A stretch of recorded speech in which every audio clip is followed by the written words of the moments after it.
Okay, guys, let's start the actual session. Welcome to the KSR Consultants. So yesterday, right, we have mainly discussed about data center. What types of VMs will be there, servers. What is the data center? All these things, right? We try to discuss, guys. That's very basic. Today also, right, we're going to discuss very basic, guys. So these things and all, right, they may not ask you in the interview question. However, right, when you're working in the real time, right, these commands will be really help you.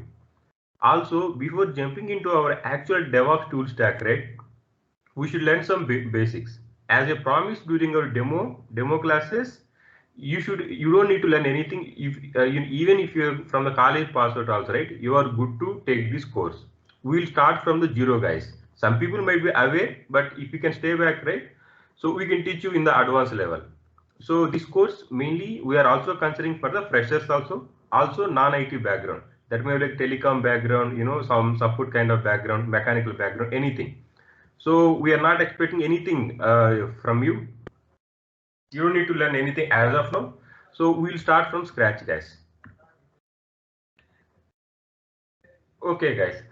So, okay, let's jump on the session. Yesterday, right, two types of servers we have discussed, right? One is like Linux, one is the Windows.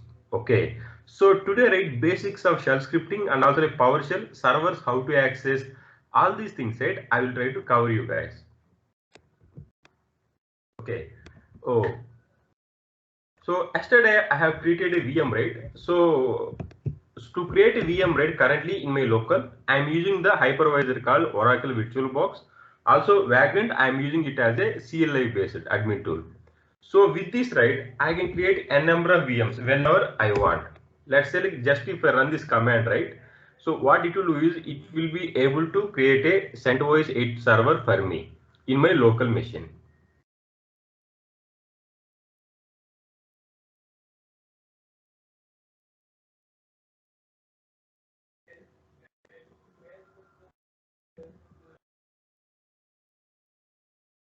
Okay, guys.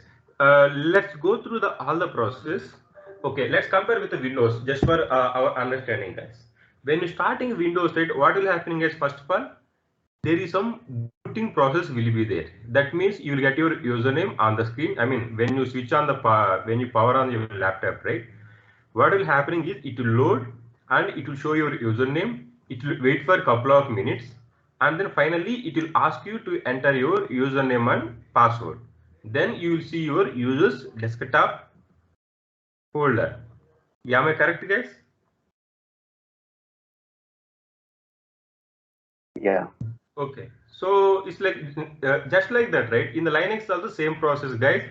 First of all, right, if already suspended shutdown, right, it's going to start the VM, old VM, and there is also some booting process will be there.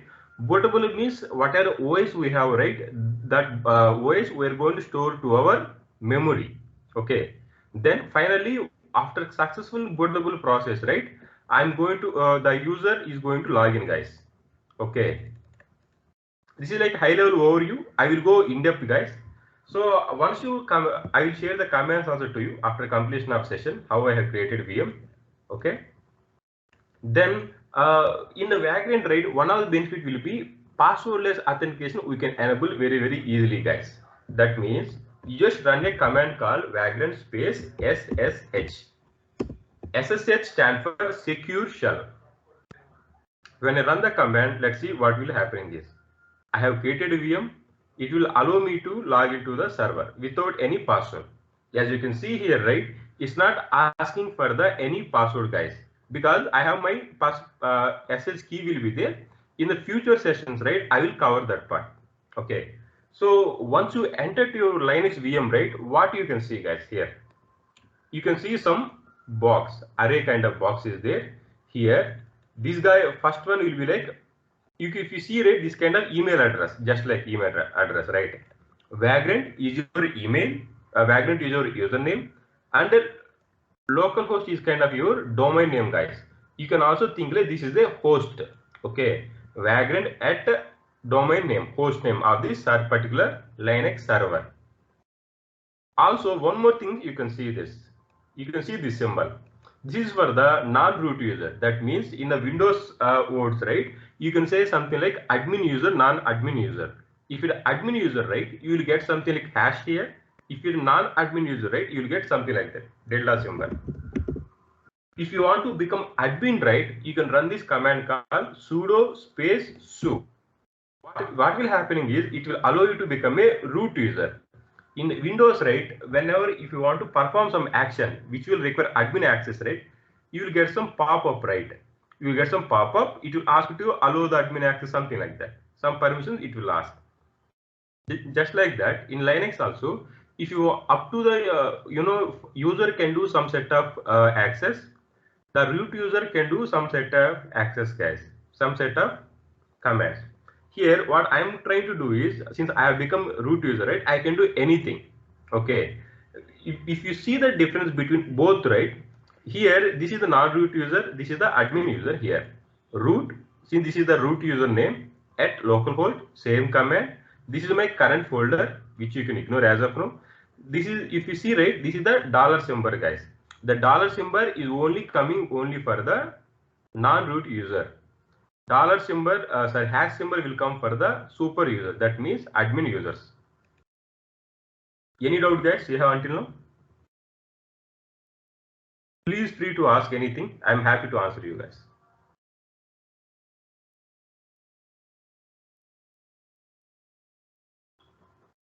Okay, let me jump on the further step.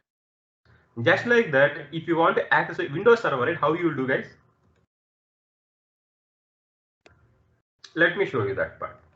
I have created a Windows server in my Azure portal. So let me log into these commands, guys. Okay, if you want to log into Windows machine, right, what you need to do? You need to open a RDP, okay, remote desktop connection. When you click on this one, right, it will ask you to enter your server name, that means host name, and your port. As you can see, so currently, right, this is my host name IP address, guys, 104.43.203.2. What is IP address? We have discussed yesterday, right? Then this is our user name. Whenever you are entering to your laptop also, right, you need to enter your username and password. Just like that, here also I am doing. Since I have already saved my password, right, it may not ask for my password. So to log into the Windows machine, I need to open the RDP. Then I need to enter my username. I need to enter my server IP address and port. 3318 is the port number, and I need to click on connect. If you see here, right, it will be allow me to log into a remote server, guys. As you can see, right, currently I am in my remote server. This is not my laptop. As you can see here, right, I am in a RDC, and you can see this is the server IP address. This is how you can log in. Just like your laptop, right? Once you log into the Windows server also, what you can see, guys, you can see your desktop. That means only for your particular user, guys. Okay. Currently, my user is like Azure user. Okay. So I can only see the Azure desktop. Let me go to, this is my super user, so I can go anyway. However, right, in real time, you will have set of users, guys. If you see here, right, when you go to the your PC and Windows C drive, then users, right, you can see list of users, right? Okay, so if you have multiple users, right, you can do it here, guys. Okay, whatever user desktop is there, right, you can see here. Just like that, in the Linux machine also, right, this is my, we have some home path. Okay, home directory, guys, as you can see here, home/vagrant. Okay, this is my Vagrant username. If I create any new user, right, I will get a new folder here, guys. Okay, only Vagrant user have only access to this particular Vagrant folder, and if I create some new user, right, that guy has only access to the particular user's home directory only. Let me create some user for you guys. Simple use case I will do. User. To create a user in the Linux, I need to do command called user add space. Let's say like KSR consult. Just some random name I'm giving. Okay. Then it is created user, guys, for me. Okay, if you want to see, right, earlier I don't have this user folder here. However, when I create my username, right, by default it's going to create user's home directory in the folder in this particular path, guys, /home/KSR consultants. Okay, similarly, if you want to set the password for this thing, I just created a user but I didn't set any password, right? To set the password, what I need to do is PASSWD. This is to set the password, and I need to pass this username, guys, here. Okay, then it is asking for a password. I will give some random, let's say like admin at 123, admin at 123. When you see this, right, this is the success message, guys. That means I have created a user and I have assigned a password for this user. That means he should be able to log into this server, guys. Any doubt, guys, you have until now? Please free to ask anything. If you have anything that may be like small or big, you can ask anything.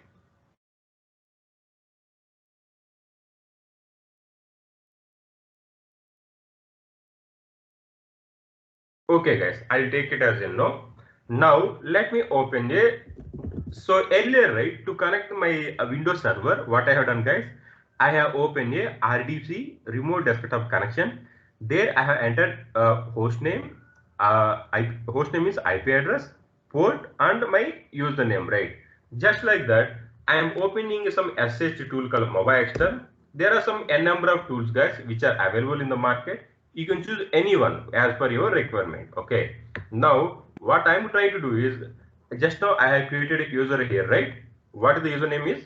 KSR Consultants, and password is admin at 123. Okay, let me show you how to log into this machine. To start a new session, I can select this one, SSH. Host name will be like localhost, guys, as of now. Since this is in my local, if I create a server in the remote machine, right, that will work some different way. Okay, what is the username, guys? KSR Consultants. Currently, I'm running my VM on the port 2222. Okay. Now let me click on OK and see what will happen. When you click on OK, right, it's trying to connect my Linux server, which is like CentOS 8, and it is asking for a password. Here, what password I need to enter, guys? Whatever I have created in the initial phase. In this command, password at KSR Consultants is there, right? Now, I'm going to do it called admin at 123. I need to save the password. As you can see here, I have logged into my Linux server. If you see the right, currently I am in my user home directory. If you want to see the current working directory, present working directory, /home/KSR Consultants. That means whenever you have created a user, it is also created a new folder for this particular user, guys. Just like Windows, you see the Windows server also, right? If you create any user, right, you should be able to, under C/users, right, you should be able to see your folder, guys, user home folder. Any doubt, guys, you have until now? Anything you can discuss. Feel free to ask anything.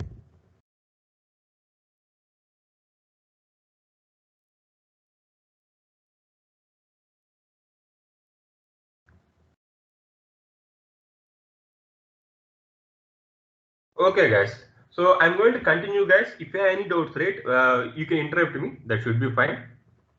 Then, as of now, what things we have seen, guys? We know how to log into a Linux server. We know how to log into a Windows server.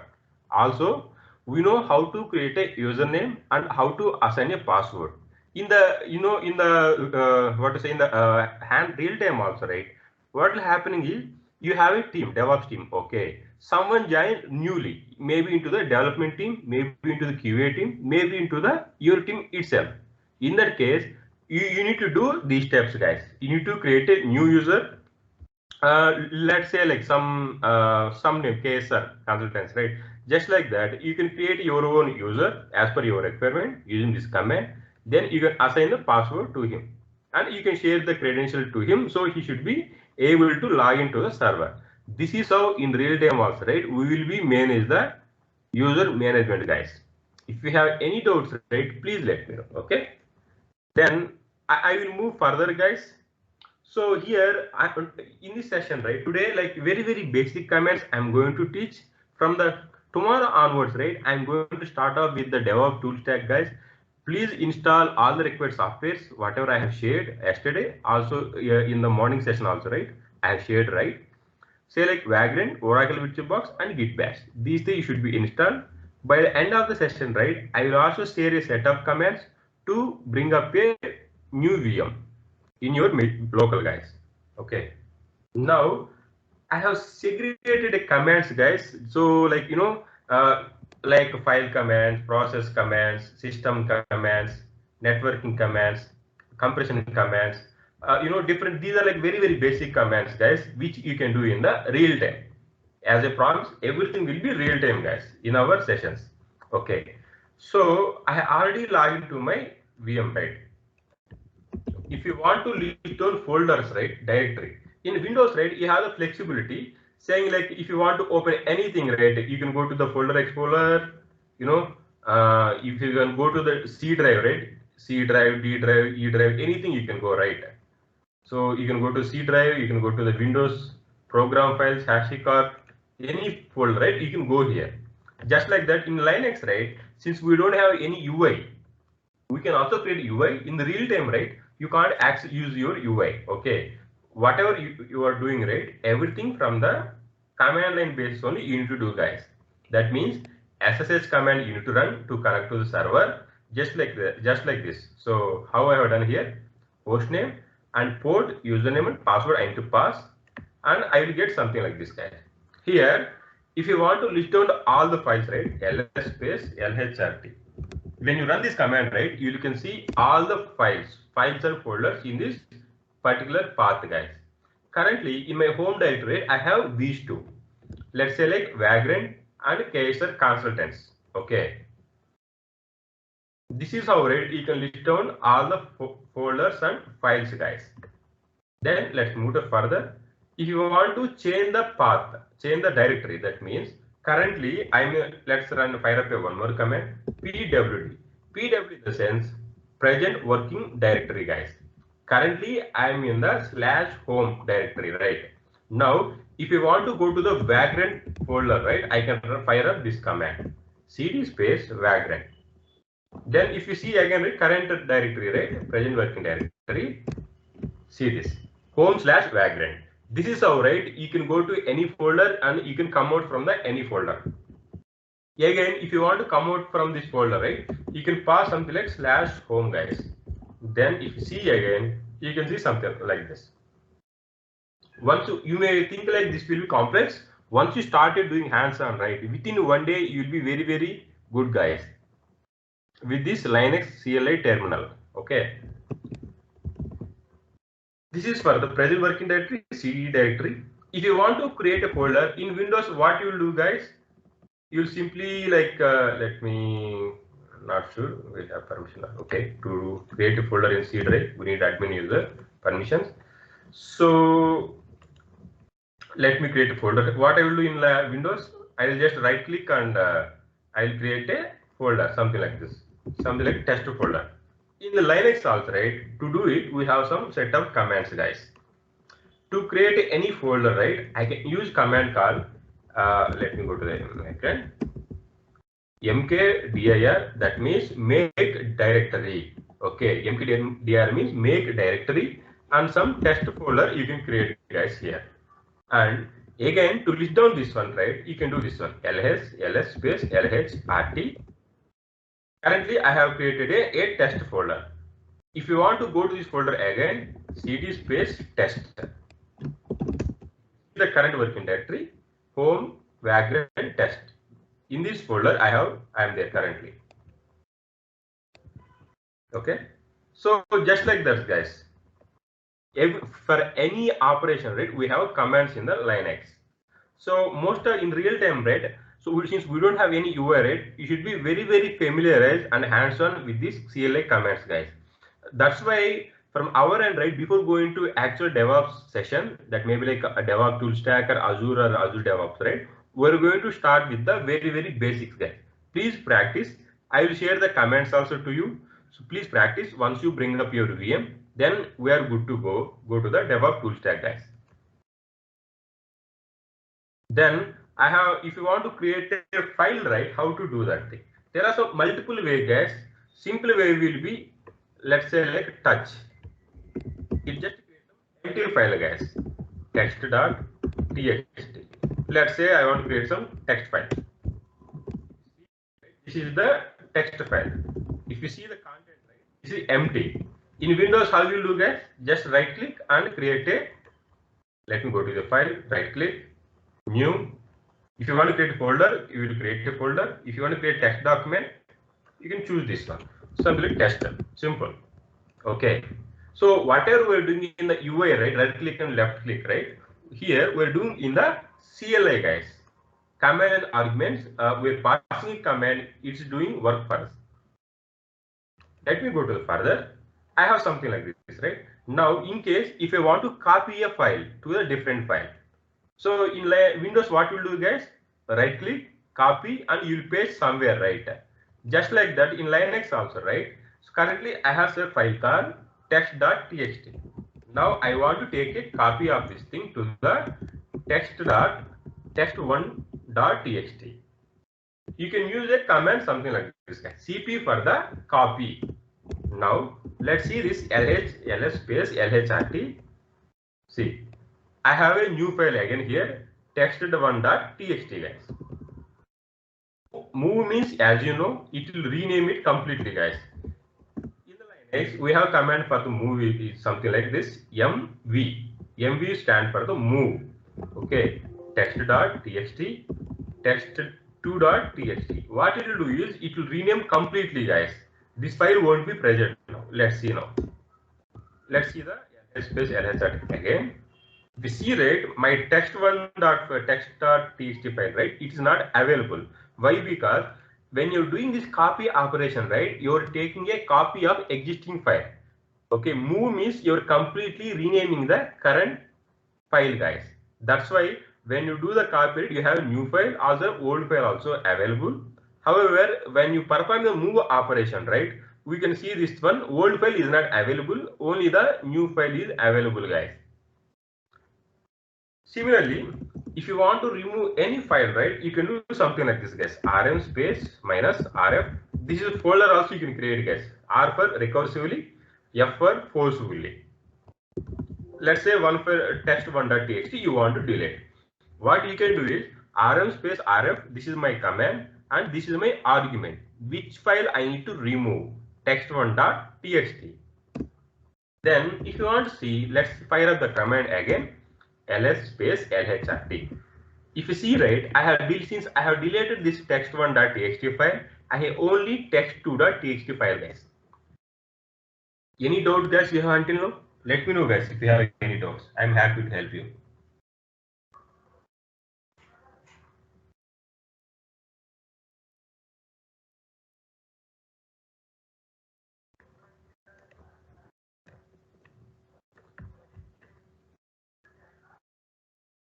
Okay, guys, looks like you are very familiar with the commands, Linux commands. I thought like I can teach from basics. Okay.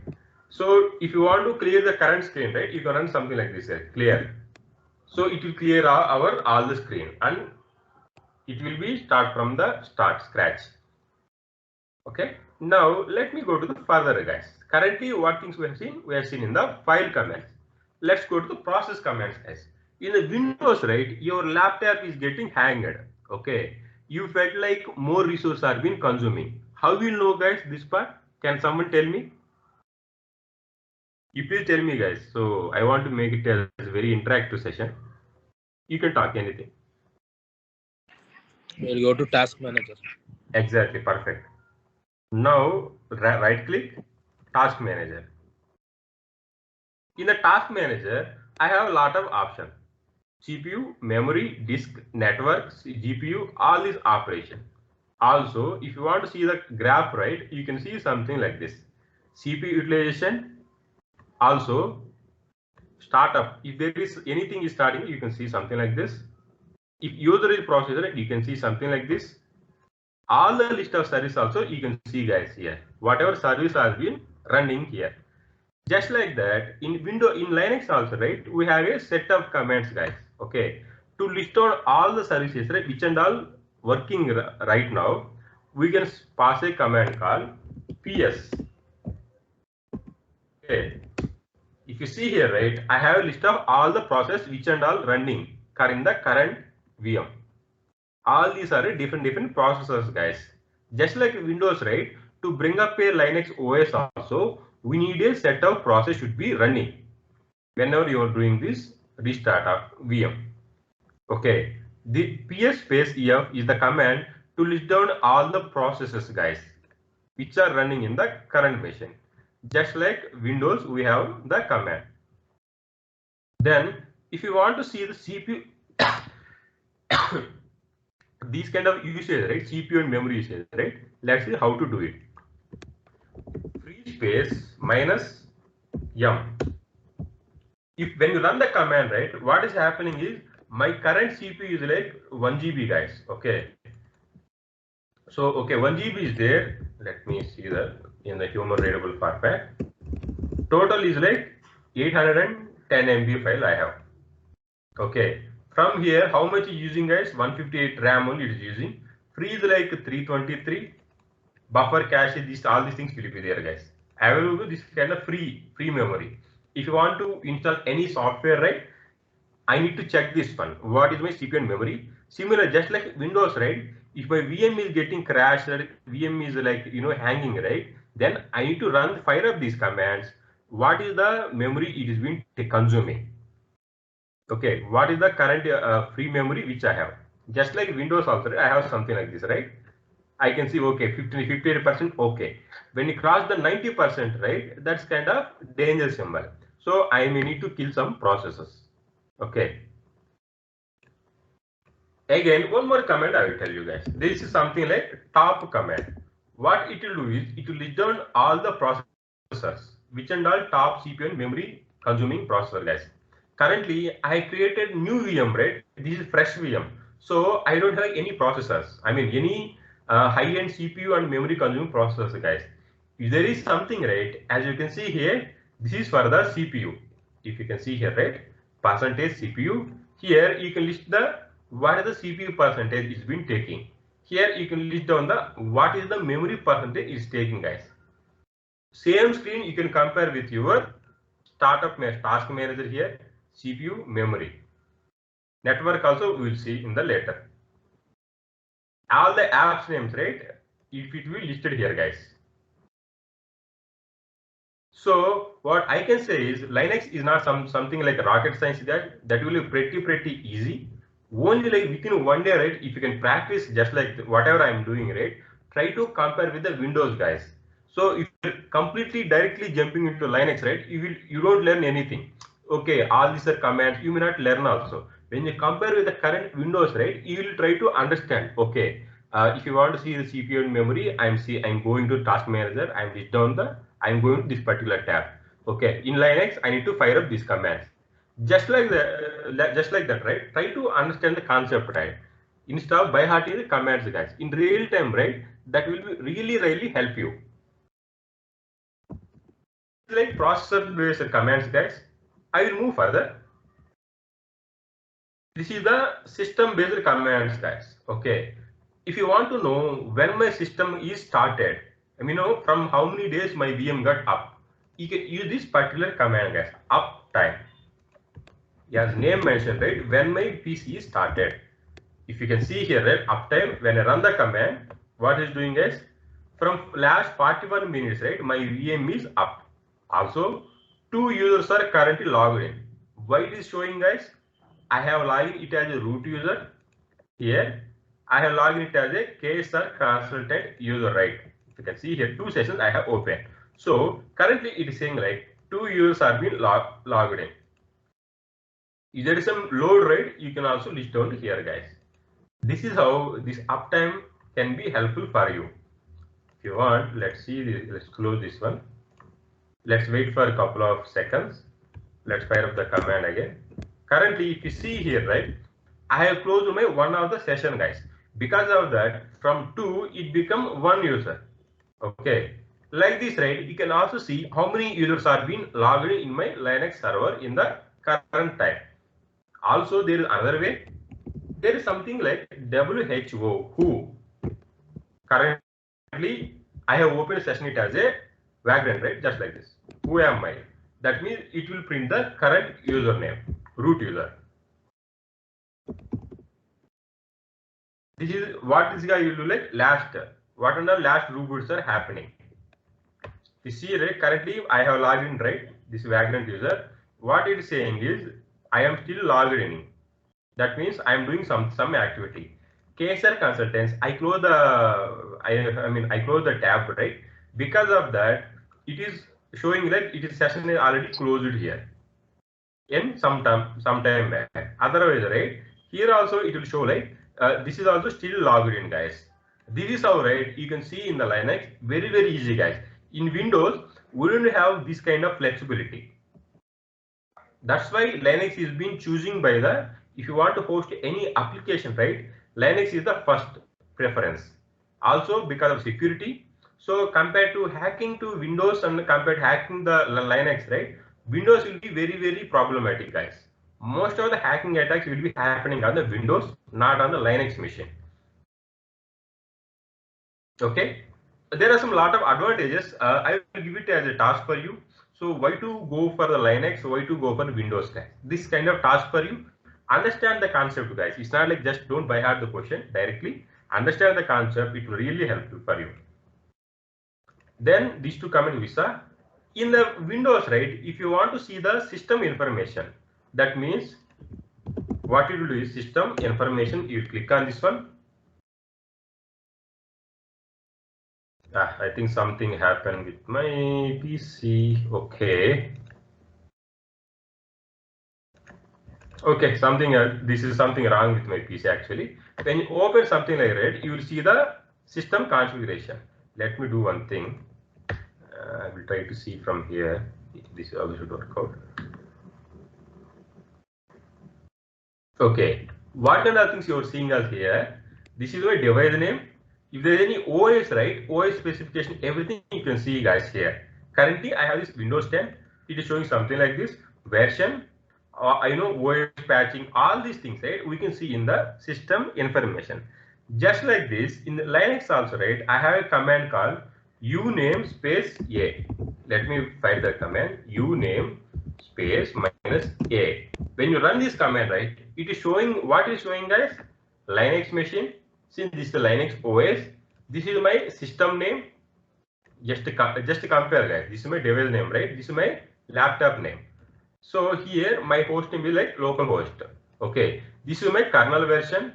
This is my EL8, that is CentOS 8, guys. I will show you one more command. You will try to understand. Okay. Also, when this VM box got created this is created in the April 8. If you see here, right, when the Windows install, right, it is, you can see this 4/13 in the April 13 this software got installed in my PC, guys. Okay, this is how, right, you can see this, guys, system information. Any doubt, guys, you have until now, please free to ask, guys.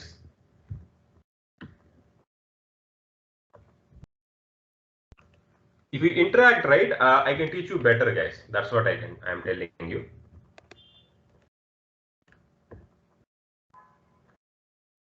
Okay, and let's go for some other comments also, guys. Okay, if you want to see the disk space, disk is how you do, guys.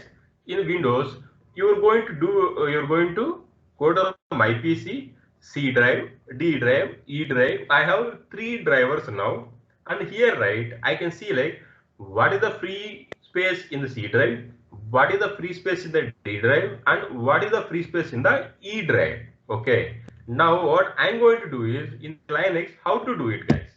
There is some commands called du space -kh. When you fire up this command, right, all these are different disks, guys. Okay, so some are from the OS particular one, all these temp fs, dev temp fs, right? All these are for the OS particular, guys. This is, you can think like this is my C drive. Okay, in my drive, what is the size? Actually, I have 62 GB I have allocated.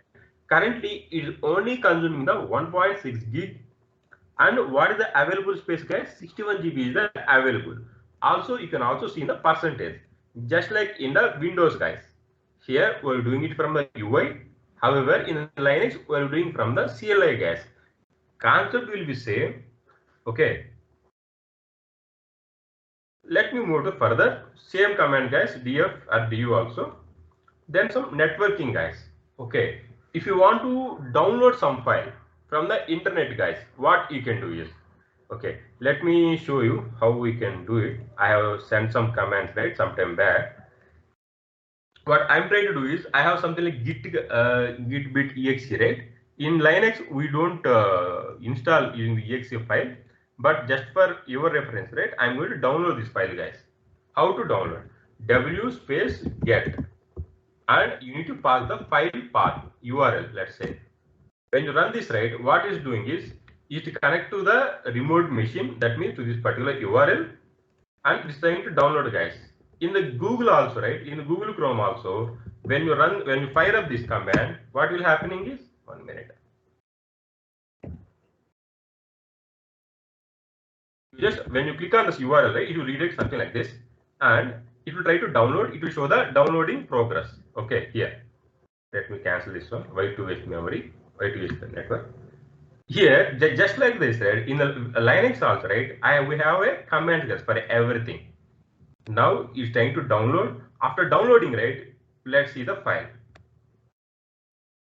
So the wget command, right, if there is any software which are available in the internet, right, instead of doing this copy paste,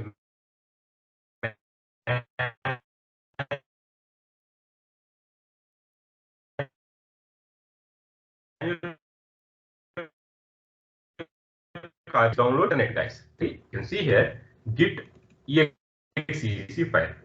This file I have downloaded to do it in the real also. The dig command, ping command means, if you want to ping something, right, this kind of host availability, guys, right, like ns lookup, then I have tried to ping it, right. That's why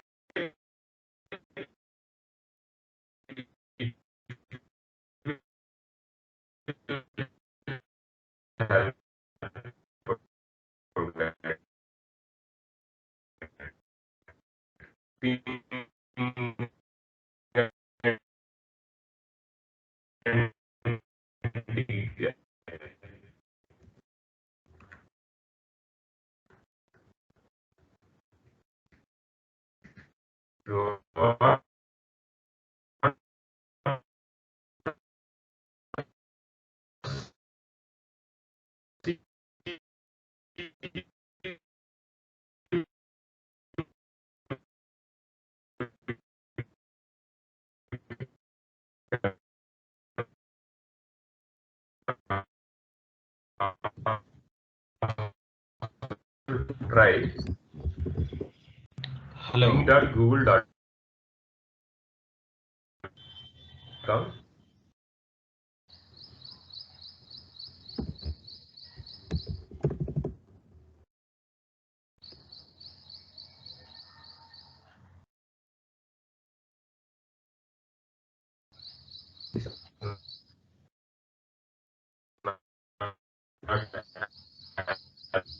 Going to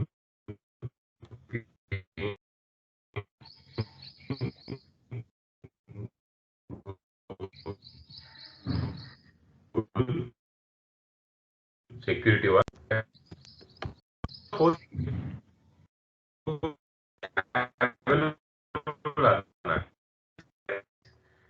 In the real time applications, right, if you want to,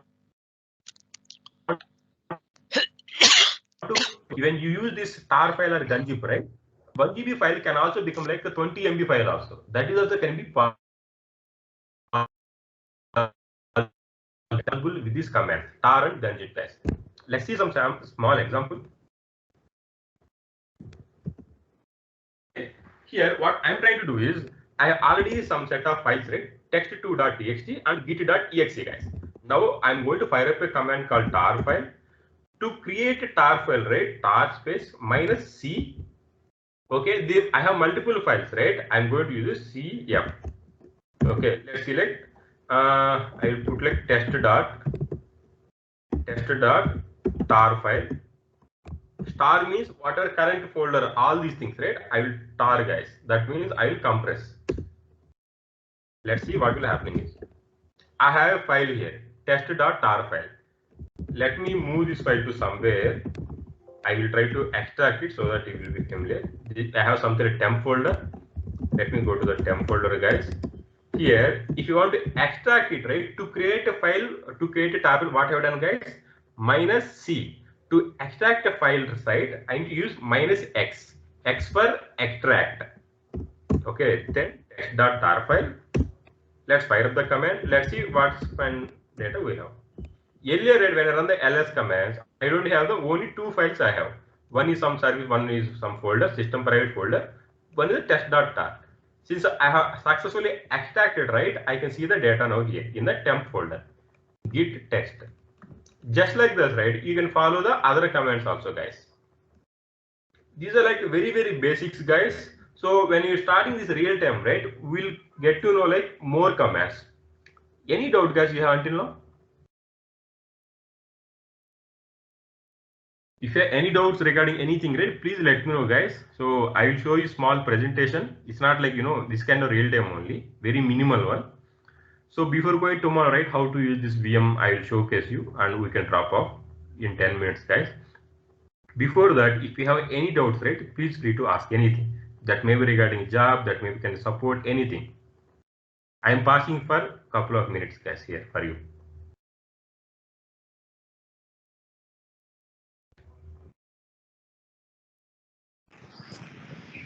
In a real time, what are the frequent commands we use in Linux and what? I mean, I just want to know the Same purpose. thing, guys. Whatever I am showing, right? May I know your name? Raju. Yes, Raju. So whatever commands I'm showing, right, everything will be in real time. Okay. These are all very, very basics. When we start with the actual sessions, DevOps sessions, right, we will get to know more commands. Okay. To do this build and deployment, right, we need to write some basic shell scripting. In that time, right, I will teach you more commands. Currently, right, whatever things we are seeing, these are like very, very basics on regular basis, right? You are going to use it.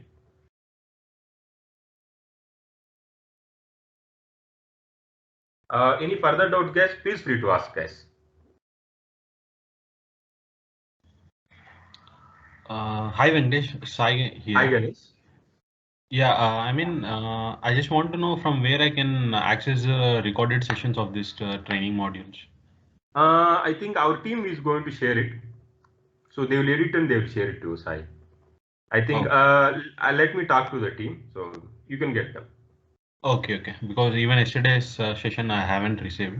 So yeah, yesterday that's nothing much actually. So that should be okay. So from the today, right, that's just an intro only because I don't want to force you to know all this data center virtualization at a time. So I'm trying to inject small bits and pieces from the beginning.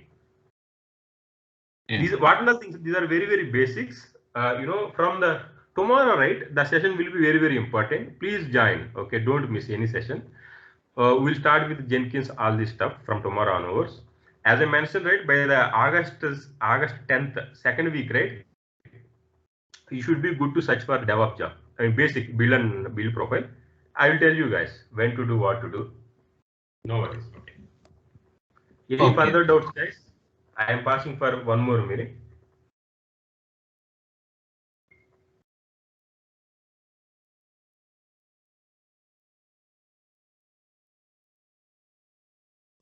Okay, guys. So what are the things I have showed you, right? Everything Linux mentioned, right? Then in the DevOps, right, one of the things what we need to do is we need to install the softwares, also configure the software. That is one of the part of our job, JD description. Okay. There are some, not now, earlier, right, we have some set of jobs also just for this thing. they will call something like software configuration management. These guys' duty is mainly to install and configure required softwares on the servers, guys. Okay, this is the main duty of the team. Okay, now let me showcase how to install and how to configure some basic Apache server. Okay, I'm just showing how to do this server. Same thing, guys. In real time also we'll do it. Okay, so it will take 10 minutes, guys, maximum. We can wrap up after that. So here, right, in the Linux, I have different flavors, guys. Okay, Linux, CentOS and Ubuntu. Let's think about these two, because most of the servers, right, will be used these two flavors only. Whether it is Red Hat or CentOS, otherwise Ubuntu from the Debian path. Okay, currently I'm using it the CentOS machine, right? If you want to see the OS release, you can click use this command. As you can see here, right, mine is currently CentOS machine, right? So to install and configure any software, right, what I need to do is, so since this is the CentOS machine, there is some command called yum. Yum is the package manager. In the Windows, right, if you want to install any software, right, first of all, you're going to download the software, you are going to double click on the software, next, something like that, you're going to do it, right? In the Linux,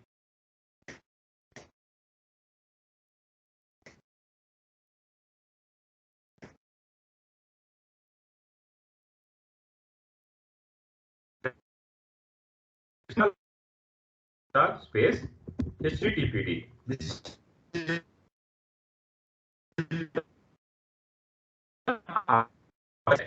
okay. Now I'm going to trying to get the package.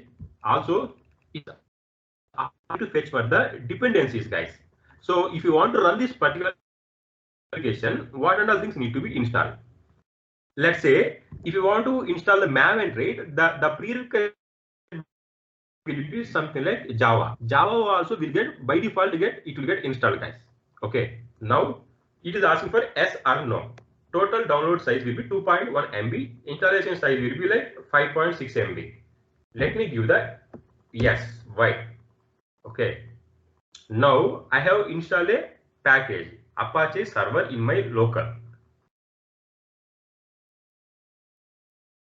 It's taking couple of seconds. That's it. Okay, super. Okay, so let's see, guys. Currently, I have installed Apache, right? To start any service, right? We need to fire up a command call in the Linux, in the CentOS mainly. System ctl start http. This is my service name. I have started a service. If you want to see the status, right, you can see something like this. Status, service is running. Just like this. If you go here, right, go to the task manager again.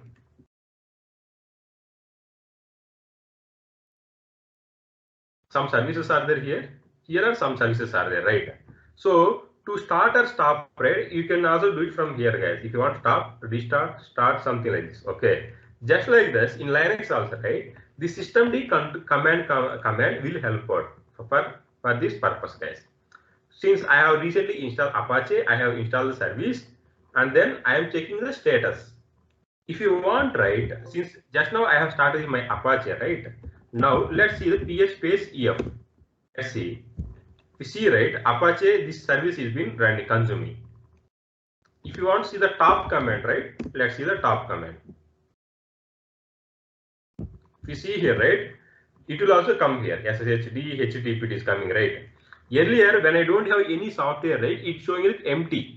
Since now Apache service has been started, right? So it's coming like this, Apache. If you can observe here, HTTP started and it's taking some CPU and memory, guys.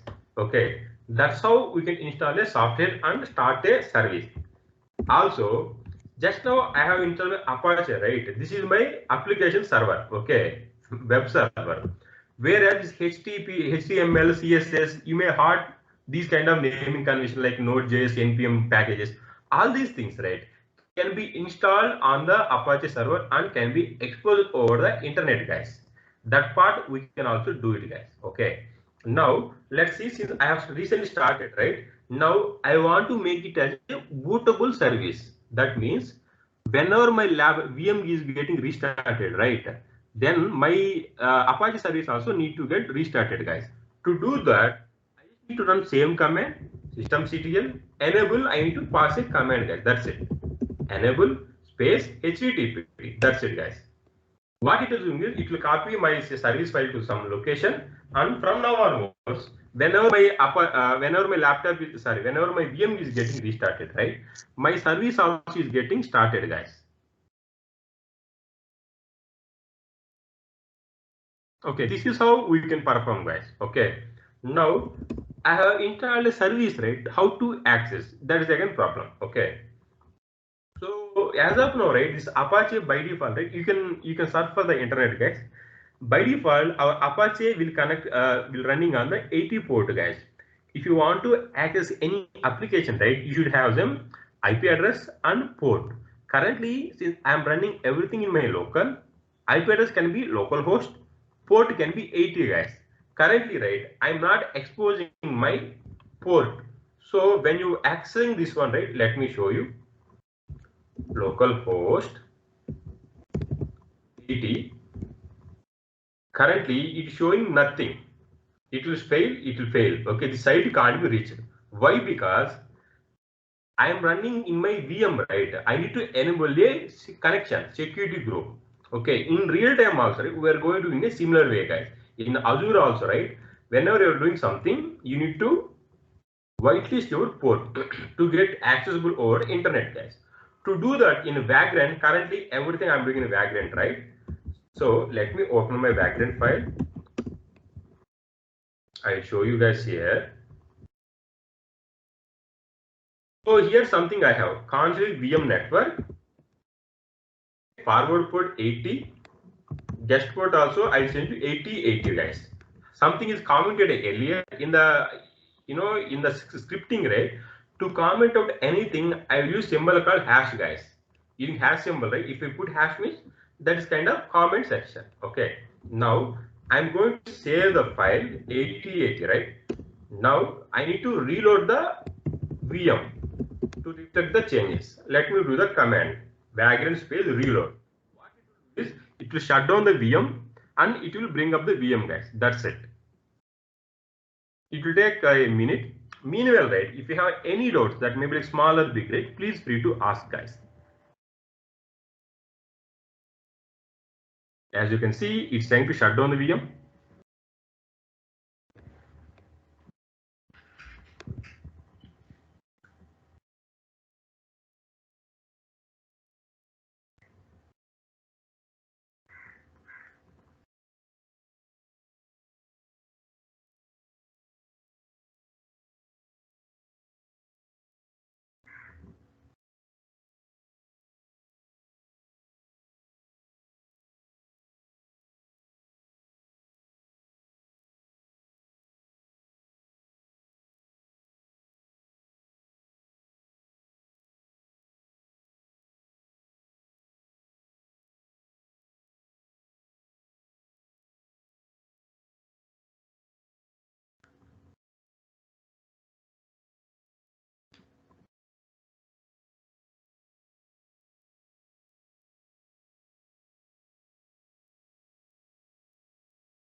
Okay, guys.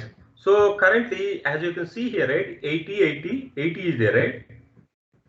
80 port, 80 port. That means sometime back this option is not there. Because of that, I'm getting error something like this, guys. When I try to access this application, right, I'm getting error, right? Now it will work out once the VM is up. Okay, machine is booted and ready. Now let's see how it will work out. See, why it is able to access, guys? Now two things we have done. One will be like we have whitelisted the port. That means let me go to there.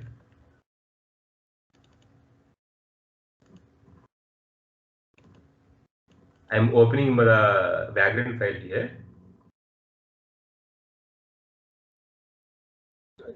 PC become a little bit slow. Pardon for that. As you can see here, right? This setting I have enabled. So my host to the guest mapping I have done. This is step 1. Step 2, what I have done, guys, I have run some command, system control command I have executed, right? So because of that, right? So whenever my laptop is, sorry, whenever my VM is getting restarted, right? This Apache service, it will get restarted, guys. So you can, what you can do is you can host your code, HTML and CSS code in this particular location, and this will get changed, guys. Okay, this image, this whatever page you are seeing, the web page, right? This can be changed as per your requirement. If you can change the HTML file, that's it, guys. Any doubt, guys, you have? Please free to ask anything. You also please install the required softwares. Whatever things I have shared, right? Please install, please configure. If you have any doubts, right, you can please contact me. We can wait, you know. So until everybody is installed and configured, we are happy to wait. That should not be a problem. So once you install, right, please maybe our team will go and share it. Please go through the different Linux commands. Also, please try to install Apache. From tomorrow onwards, right, we can start with the Jenkins, guys, which is our major DevOps tools. I am passing here for a couple of minutes, guys. Then we can wrap up. If you have any questions, right, please free to ask us anything.